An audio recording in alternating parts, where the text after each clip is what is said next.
खूप थकवा आलाय, डोळे पण थकलेत पण झोप येत नाही, किंवा झोपल्यावर सुद्धा विचारचक्र चालूच असतं, उठल्यावर फ्रेश वाटत नाही इत्यादी तक्रारी असतील तर त्यासाठीचा सर्वोत्तम उपाय म्हणजे पादाभ्यंग. हा आयुर्वेदातला खूप उपयोगी उपक्रम आहे आणि दिनचर्येचाच भाग आहे. म्हणजे पायांना रोज अभ्यंग करायला हवा. अशा उपयोगी अनुभव आधारित तुम्हाला माहिती हवी असेल तर आपलं चॅनल नक्की लाईक, शेअर आणि सबस्क्राईब करा. झोपण्यापूर्वी तळपायांना साजूक तूप किंवा बदामाचं तेल, खोबरेल तेल लावून हलक्या हाताने मसाज केल्यास होणारे महत्वाचे फायदे. पहिलं, डोळ्यांची उष्णता किंवा जळजळ कमी होते, दृष्टी सुधारायला मदत होते. दुसरं, मेंदू आणि मनावरचा ताण कमी होतो, त्यामुळे झोप चांगली लागते. तिसरं, पायातला थकवा, स्नायूंचा ताण, वाढलेली उष्णता, वाढलेला वात कमी होतो.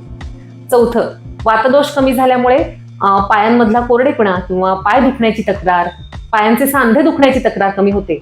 आणि 5, हा स्थानिक उपक्रम असला तरी त्याचे फायदे पूर्ण शरीराला मिळतात. कारण आपले पाय हे वाताचं स्थान आहे, तिथे अभ्यंग केलं तर सगळीकडचा वात कमी व्हायला मदत होते.